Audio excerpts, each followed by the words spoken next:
আসসালামু আলাইকুম, আশা করি সবাই ভালো আছেন। আমার সামনে একটি দেখতে পাচ্ছেন যে স্যামসাং এর A35 একটা ফোন আছে। এই ফোনটির সমস্যাটা আমি আপনাদেরকে দেখাই। আপনি একটু এদিকে আসেন, এই যে দেখেন এখানে ফোনটা যখনই আমি লাগাচ্ছি আমার টোটাল সিস্টেম এখানে অফ হয়ে যাচ্ছে। এই দেখেন, খেয়াল করেন টোটাল সিস্টেমটা এই যে অফ হয়ে যাচ্ছে। অর্থাৎ আমি হচ্ছে এই চার্জারের এখানে থেকে মূলত এখানে যতগুলো লাইন আছে সবগুলো লাইন এখান থেকে আমি দিয়েছি এই চার্জার থেকে। এই ফোনটা হচ্ছে শর্ট হয়ে গেছে। এই যে দেখেন, যখনই আমি এই কেবলটা ইন করতেছি টোটাল সিস্টেম এখানে টোটালি বন্ধ হয়ে যাচ্ছে। এই যে দেখেন সব কিছু বন্ধ হয়ে গেল। তো এটার সমস্যা হচ্ছে ওভিপি, ওভার ভোল্টেজ প্রোটেকশন যে আইসি আছে।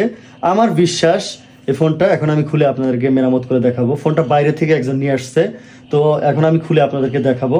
এটা আমার বিশ্বাস যে এটা হচ্ছে ওভিপি যে আইসি আছে সেটা শর্ট হয়ে গেছে আমার বিশ্বাস। চলেন আমরা এখন কাজটা করি, দেখা যাক। ফোনটা ফুললি ওপেন করে নেব। দেখতে পাচ্ছেন ফোনটা একেবারে ফুললি ফ্রেশ, কোনো প্রকার কোনো কাজ করা নাই, একেবারেই ফ্রেশ। তো আমি একটা কাজ করে নিই, এই কেবলটা খুলে নিয়ে দেখব যে আমার এখন টোটাল সিস্টেম যেটা ছিল সেটা বন্ধ হয় কিনা। সেটা বন্ধ হয় কিনা দেখি। এই যে কেবল কিন্তু মাদারবোর্ড থেকে আমি খুলে নিলাম। এই যে দেখেন কেবল খোলার পরে কিন্তু এখন টোটাল সিস্টেম চালু আছে। এই যে দেখেন চার্জার চালু আছে এখানে, এই যে খোলা। তার মানে এটা যেটা বোঝা যাচ্ছে সেটা হচ্ছে যে এখানে ওভার ভোল্টেজ প্রোটেকশন যে আইসিটা আছে সেটা থেকে মূলত সমস্যা। আমি এখন আপনাদেরকে এই ফোনটা রিপেয়ার করে দেখানোর চেষ্টা করি। দেখতে পাচ্ছেন ফোনটা একেবারে পুরোপুরি ইনটেক আছে, কোনো প্রকার কোনো কাজ করা নাই। আর আসলে এটা ওভিপি আইসি মেবি এই অংশেই থাকবে, এই পাশে থাকবে না।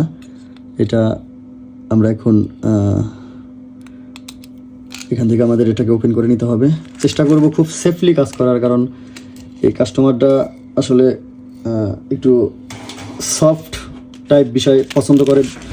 আমাদেরকে আসলে কাস্টমারের বিষয়গুলো বোঝার চেষ্টা করতে হবে, তাহলে পরবর্তী আরও কাস্টমার আমরা পাবো ইনশাল্লাহ।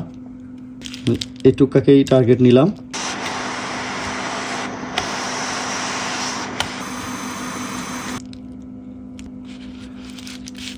আইসিটা একেবারে ফুললি মানে ফুটো হয়ে বের হয়ে গেছে। কাস্টমারের ভাষ্য হচ্ছে যে ওনার এই ফোনের সাথেকার যে চার্জার সেটা ছিল না, এর কারণে হচ্ছে উনি অন্য কোনো চার্জার দিয়ে চার্জ দিয়েছে, এই জন্য সমস্যাটা হয়েছে। এই যে দেখেন, আমি যদি আপনাদেরকে দেখাই, এই যে দেখেন এই যে এটা একেবারে এখান থেকে অটোমেটিক এই যে মানে ব্লাস্ট টাইপের কিছু হয়েছে। এই যে দেখেন এই যে।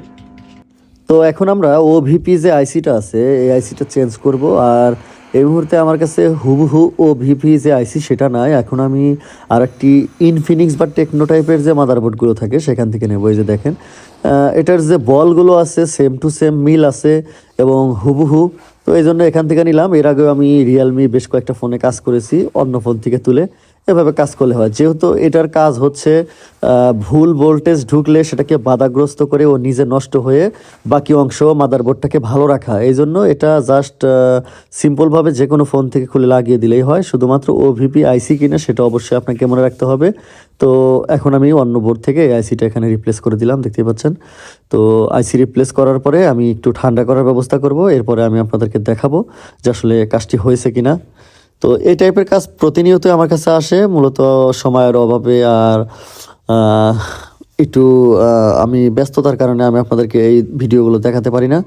তো আজকে দেখালাম। দেখুন এখন আমি চার্জার ঢুকালাম, কোনো সিস্টেম বন্ধ হচ্ছে না এবং শর্টও হচ্ছে না। ফোনটি কিন্তু এখন চার্জিং লোগো আসছে, 0% চার্জ আছে।